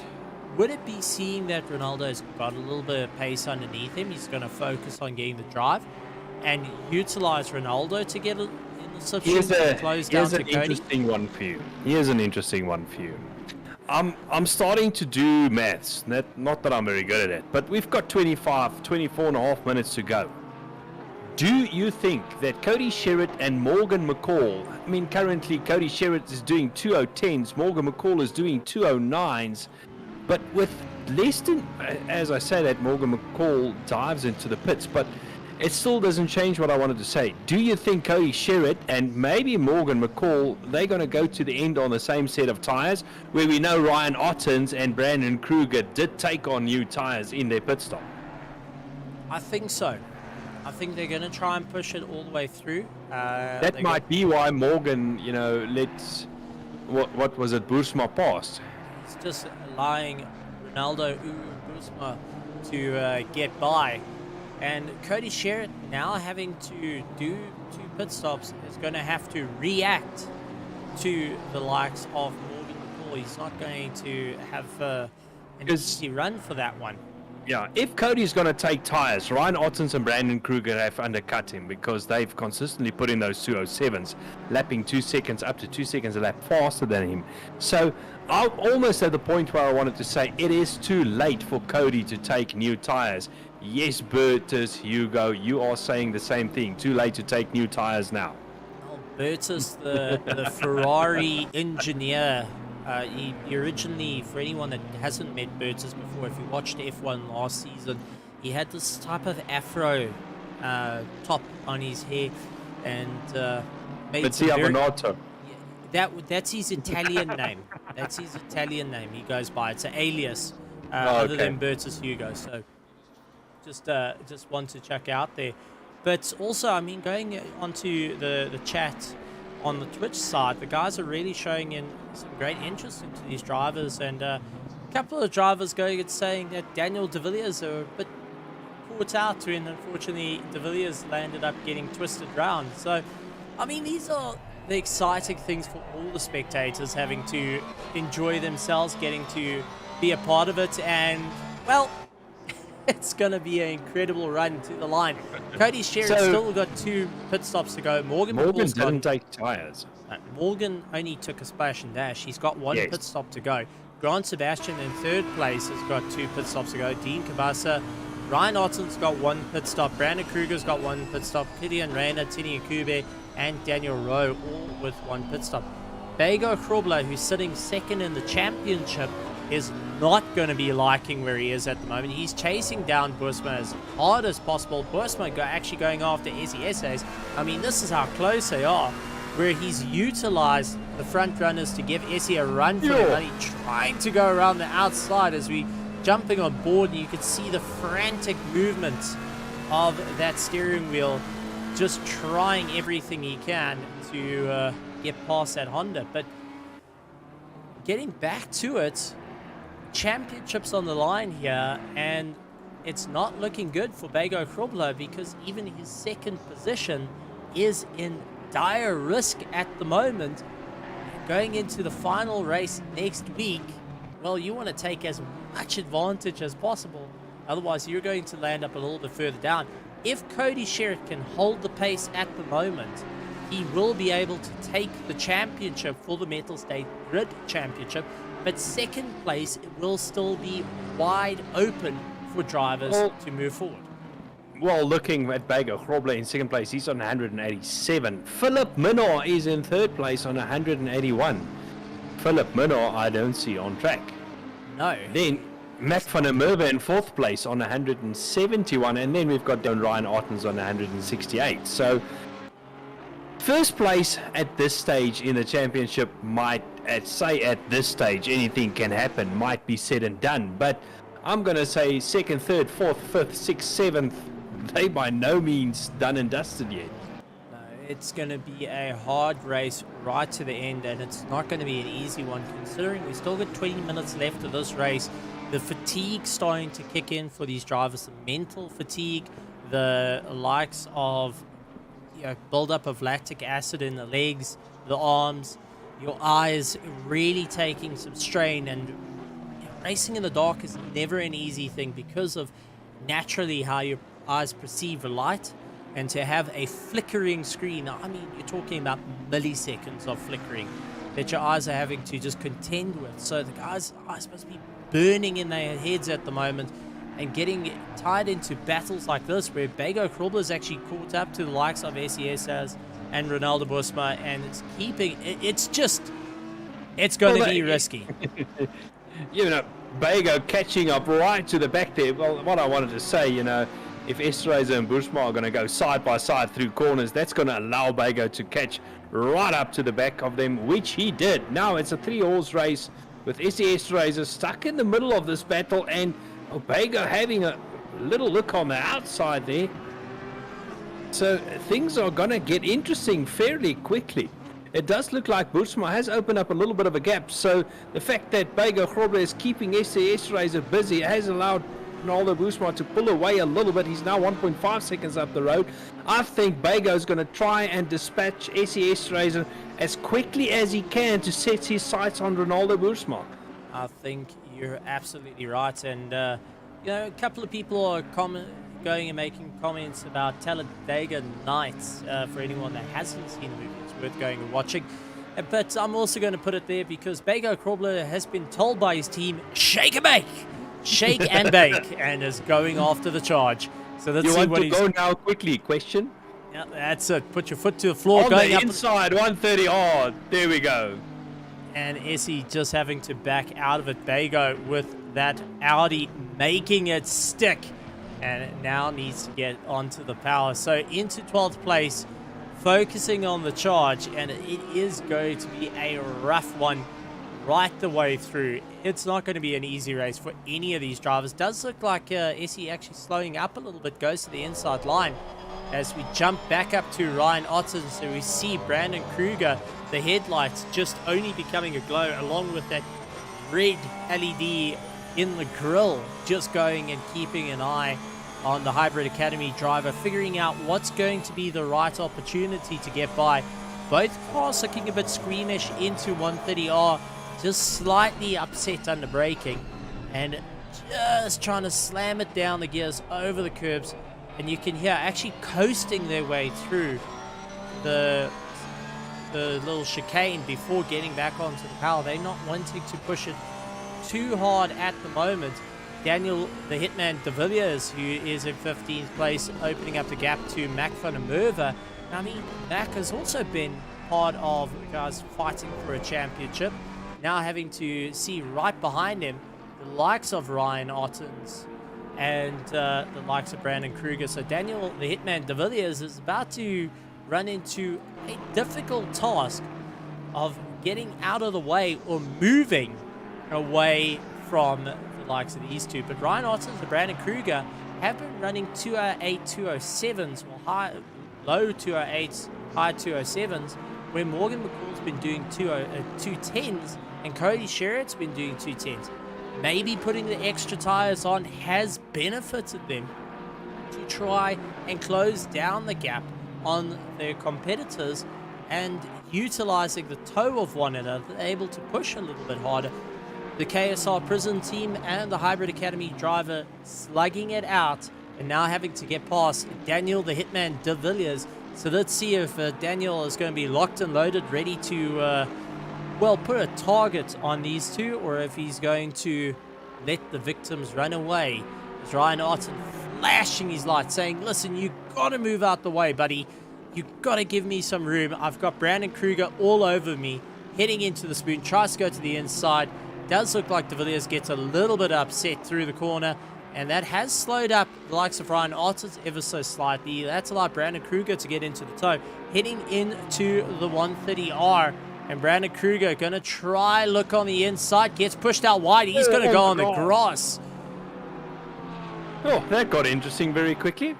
Well, if you want to talk about pure commitment to the line, that's the way to do it. That inside line, Ryan Ottens, you know, they mean business now. They've set their sights on each other. I think the previous working together for pace is now out the window. Now we've got an all-out war on our hands.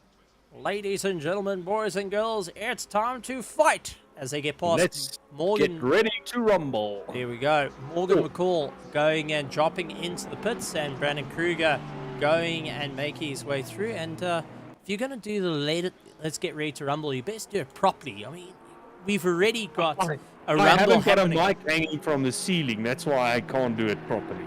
When are you gonna do it properly? You gotta do it properly, because the likes of Mettlestate having their rumble competitions, you gotta do it properly.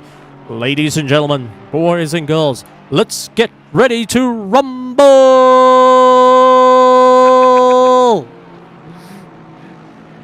I'm just glad all the cars are still on track after that one. Well, I'm not sure if the headphones are. If Jan Kleinans was racing tonight, he was off track, most certainly. He's probably into the wall and venturing. he did a Sanjan Pillay and signing autographs at this point. Morgan McCall, though, up into fourth place, has completed all his pit stops. Cody Sherritt has not completed a single pit stop. Ryan Ottens, Brandon Kruger in second and third place, who are running faster lap times, getting a bit of movement. So Cody Sherritt now reacting to everything. 13 minutes left. Where is he going to get out? This is going to be close. It's going to be properly close, because if Morgan McCall gets ahead, so if we go up to our track map and we see the triangle, that 38 there is Cody Sherritt. Morgan McCall is in the red, making his way through the hairpin. I do think he's going to be ahead of Morgan McCall by the end of it, but the problem is he's going to have to deal with the likes of Ryan Ottens and Brandon Kruger, who are going to get by him. And this is a little dice you don't want to get mixed in, because they are going to make life rather difficult for you and your championship. I mean, if these two, both of them, still have another pit stop to make, but say, for instance, Ryan Ottens and Brandon Kruger does get past Cody Sherritt, but Doesn't I suppose look like it. Cody Sherritt just getting ahead. But Cody doing a splash and dash, 9.2 seconds. But remember, he has been running about half a second to a second slower than Ryan Ottens and Brandon Kruger. And he's got to try and get those temperatures back up into the tires. He's got to try and get those pressures just right. So I think he's going to be a little bit off the pace while these two are just constantly shoving each other along. I've got a sneaky suspicion that Cody Sherritt has got a Ottens and Kruger problem instead of a McCall problem. But the thing I wanted to say is, I mean, according to the timing sheet, Sherritt, Ottens, and Kruger still need to do one final pit stop. Now, I suppose it does make a difference with Bego Grobler running in 12th position. If Bego Grobler was running higher up the field and Ryan Ottens and Brandon Kruger could get past Cody Sherritt before the end of the race, that means the championship is still not exactly decided. So that's what I wanted to get to. Well, it makes life rather difficult for everyone. That's for certain. It's you're not going to be the most comfortable person in the world when it comes down to this. But Cody Sherritt, who's taking a look in his rearview mirrors. That's the problem. I mean, if you take a look, you can just see in the mirror on the right-hand side the likes of Ryan Ottens starting to close down on him, and he's being very aware of the situation. Ryan Ottens has got Brandon Kruger, who's fixated to the rear bumper at this point and is really started to close down.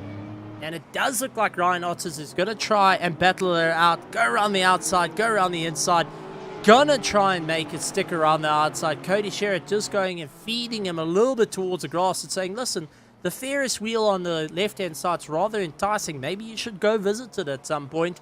And who's going to be later on the brakes? Does look like Sherritt managing to get by, but Otten's doing everything he can, trying to go underneath the Honda, just not able to make it stick. But Brandon Kruger into the pits. And another question that I've got for you. As they went through turn 1, Morgan McCall went through the 130R. I don't think that is enough time to get out in front of Morgan McCall. Let's see where Brandon Kruger feeds out as Morgan McCall makes his way through the last turn, as we watch Ryan Ottens and Cody Sherritt battling it out. I think Morgan McCall got past Brandon Kruger. Well, Morgan McCall, if you think about it, a pit stop cost him about 32 seconds, 31 to 32 seconds. So he's 1.8 seconds behind Brandon Kruger, sorry. So, okay, so he's close to Brandon Kruger. Brandon is running 37 seconds. So if they can step the pace up, if these two, Ryan Ottens and Cody Sherritt, can hold each other up, Morgan's going to also play a wild card into this, and Brandon Kruger as well. But just seeing these two slug it out from the beginning of the race to nearing the end of the race. Contact! Contact between the two, and that is the Porsche going and landing up in the wall, and it does look like Cody Sherritt as well taking major impact. Let's actually see if we can go to our helicam and see what exactly happened out of the spoon side by side between these two. And I know this is going to be a bit of a concern for our stewards. Goes up on the inside. It's like, Ryan Otten's just going and bashing into the back and almost bump drafting Cody Sherritt. He lands up in the wall, damaging his car.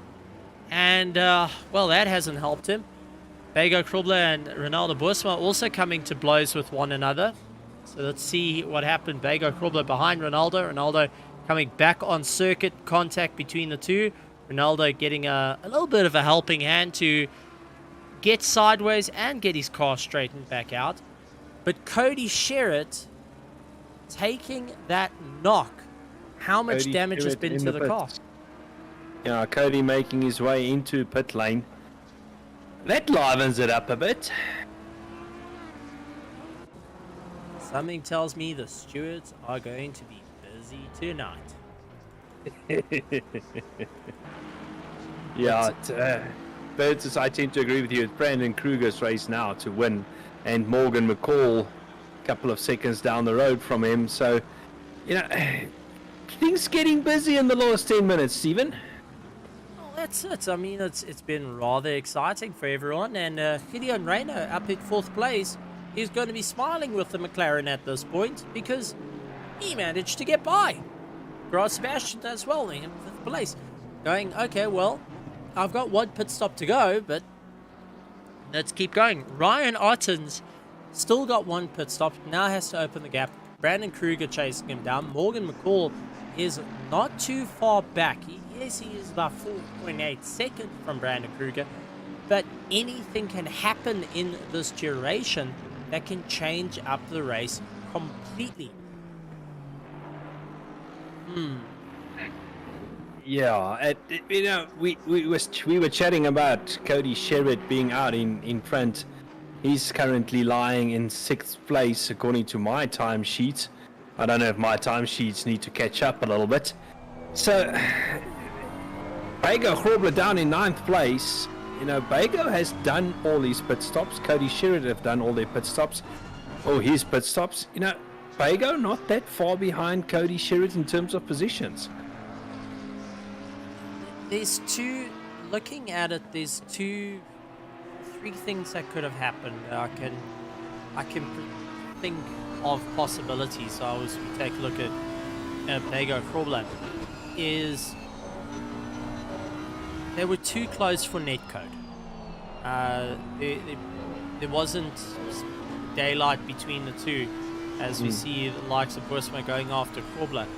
But I'm wondering if it's either a rubber band effect coming into play, or if it's trying to bump draft, as we've seen in Daytona, where the GT3 cars bump draft one another quite a bit. But it wasn't a straight. it's a slight cornering, but if you can just if you can get extra 1 or 2 kilometers into the spoon and force your competitor to stomp on the brakes a little bit later, that might change things up. As Busma making his way around, Ryan Otten's down, and he's gotten out of the pits, so Ryan Otten's down into 3rd place, but Brandon Kruger up into 1st, Morgan McCall into 2nd, Cody Sherritt closing down. So, yeah, there's so many possibilities that could have happened, and we can only put our tinfoil hats on as commentators and speculate at this point of what might have been the thought process, but it ultimately comes down to what's going to happen in the steward's box and what the drivers know what happened between it all. But it's rather change things up for Cody Sherritt, who's now all the way into 4th position and was hoping to maximize his points at the moment, but now having to, well, the point gap being a little bit too big. Yeah, luckily I'm not a steward, so as things stands now, we've got Brandon Kruger in 1st place, Morgan McCall in 2nd, Ryan Otten's currently in 3rd, and he's got Cody Sherritt behind him in 4th place. So I don't think we must take the results at the finish line as the final results. That's all that I'm going to say. Yeah, well, that's it. We can't do it, and as we just heard from Jim, saying that the pit window is now closed. Thank you very much, Jim. Jim does a lot of work. I keep saying it. Got to get that man a coffee. He's constantly talking to everyone. I only hear him at the end of the race. That's all when I hear him. I hear him when he says blue flag the whole time. I don't think the marshals have any other flags that blue. Then whenever they see me out at circuit, there's only just. It's the color that they associate with you out on track. Okay, right. Now it explains it. Okay. Thank you for clearing up the air. A little bit further back, Essie duking out with Tini and Kube, trying to go up on the inside. Essie trying to make it stick. Not able to do it just as yet as they make their way around the circuit. But is he just hanging into that toe? He's in the 11th place, eyeing out that top 10 at the moment and just thinking, what do I need to do to get into that top 10? What's going to be the opportunity moment to do it and make it stick for the evening and to come out with a top 10, especially for round number 7. Bago Krobler getting sick and tired, staring down the tail lights of a McLaren. And just ahead of him is Kilian Rayner in a McLaren.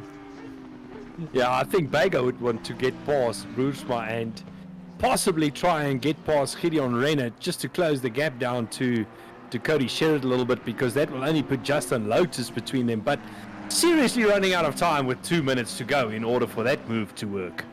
I think there's too much daylight. Well, I would say daylight. It's darkness. Nightlight. Yeah, moonlight between them at the moment to make that work. As we jump a little bit back, Tini and Kube and Essie still slugging it out. But Brandon Kruger up in 1st place, managing to put a 9-second gap at the moment, and is really focusing on the charge. Sanjin Pillay getting disconnected, and, well... Sanjin actually rejoined the server, very clever from him, and he's sitting in the pit, so that means he will be classified, Stephen. Well, yeah, if he's done 75% of the race, and, well, he's pretty much done. He's done the pass mark at this moment. He's got himself signed off, and Nkube having to brake hard on the grass and make his way past, as we hear from Jim that the leader is on the final lap. And take a look at Bago Krobler, Ronaldo Borsman, and Gideon Rayner all close down on one another. I think it's now up for a race right down to the line for everyone. You've done the pass mark. You've hung in the server long enough. Congratulations. But, yeah, not quite the way he wanted. Sunjin was just getting photos of the spectators. You know, just giving a bit of love to the spectators. Oh, Busma getting a bit of a knock. And there comes Oh, I wonder what happened. It did look like that Boersma got a little bit of a tap going out of the 130R from the likes of Bago. They got held up behind Killian Rayner. Onto the brakes. Keep it going. Bago getting some drive. And Boersma gets a little bit of a tail wobble. There's a knock. And Bago just sending Boersma a little bit. Gives him a bit of a love tap. Just straightening him out again. That's it, as we get told Brandon Kruger is on the final lap and making his way through the spoon at the moment. He's going to be smiling with this one, and I know the KSR Prism team are going to be quite chuffed with Brandon Kruger as he makes his way through. Morgan McCall in second place at the moment. Ryan Ottens and Cody Sherritt in fourth place. Bago Krobler managing to get past both McLarens and jumps up into sixth place. What did you say about a lot of darkness? Well, is Justin Lotus going to slam on the anchors? That's all I could say. And is Killian Rayner and Boersma going to allow this to happen? So we'll keep an eye out. But coming up to the line to take round this 7 and to take the win at Suzuka for the RaceFace, well, the Mettlestate Grid Championship Season 2, brought to you by Mettlestate and RaceFace, is Brandon Kruger. Also making his way through. Morgan McCall sticking it. And, De Villiers just going around in style. The hitman going and spinning it out. Ryan Ottens in third place. Cody Sherritt now making his way through. He's finishing in fourth place. And well done on a great drive there. But De Villiers going and, well, the hitman putting on a bit of a show. Not doing anything stealth-like. Justin Lotus also making his way around. He's going to be finishing up in fifth place with an absolutely fantastic run. And keeping ahead of his teammate Bago Krobler, who's just powering away from Killian Rayner and Ronaldo Boersma, managing to get past on the final lap between the two McLarens and trying to keep their championship hopes alive at this point. Killian Rayner in seventh, Ronaldo Boersma in eighth. Ninth place is going to be Grant Sebastian ahead of Tini Nkube, getting chased down by 11th place Dean Kabasa. Andre Soradio finishing up in 12th. 13th is going to be SESAs, followed by Daniel Rowe in 14th after a bit of recovery after his incident. Daniel De Villiers going and spinning around, finishing in 15th. 16th is Mac van der Merwe, and Sanjan Pillay finishing out in 17th. Of this round number 7 for the Grid Championship. Wow, wow, wow. Gotta say, phenomenal stuff. And, well, gotta say, it's been quite a lively one. Yeah, I want to say I don't know or quite know what to make of that one. I think we'll have to sit on it and wait for the official results, but well done tonight to Brandon Kruger. Morgan McCall also came back strong. And then third place, Ryan Ottens. Fourth place, Cody Sherritt. We don't know. That might still change. We can't make a calling on that one right now. We'll have to see what the steward says about that one. But overall, Stephen, another very close race. I mean, we saw a lot of close battles going on and a lot of close racing, and, you know, it was an interesting one, to say the least.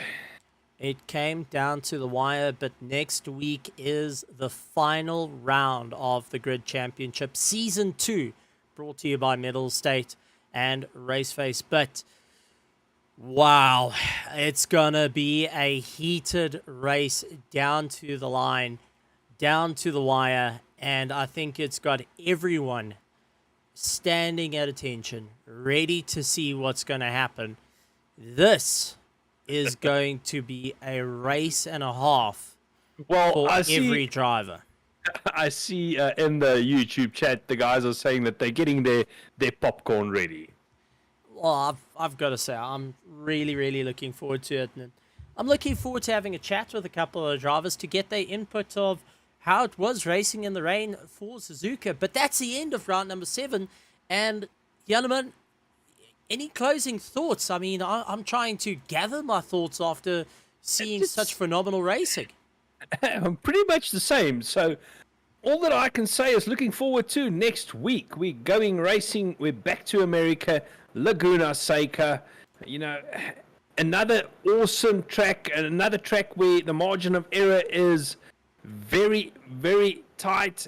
So, yeah, let's see what the next week brings. That's all that I'm going to say. It's going to be a great one. But ladies and gentlemen, boys and girls, make sure if you're out on Twitch, and I highly, highly recommend it, go to twitch.tv/Mettlestate. And if you're interested in all the competitions that are going on, there's some fantastic competitions happening at Mettlestate. Whether you're on PC, console, or mobile, they've got lots and lots of offerings, and also the latest news that is out there, along with some great prizes that they go and put on. So go and look up www.mettlestate.com. If you're out on YouTube, go and like, subscribe, and leave us a comment in the chat for our RaceFace. We're on the road to 1,000 subscribers. We're really working hard to it. Big thank you to everyone there. And if you are interested in joining in with the racing, go and look up Mettlestate for our Grid Championship or our Wednesday series at RaceFace for the GT3 Sprint Series at www.RaceFace.Pro.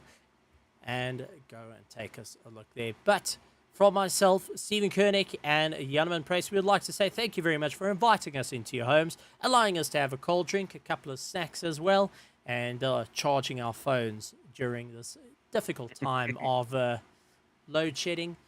But it's been an honor being on the mic with you, Jan. It's been an honor to be on the mic with you guys Steven. in the crowd. So, in closing, ladies and gentlemen, boys and girls, good morning, good afternoon, good evening, and good night. Good night, everyone.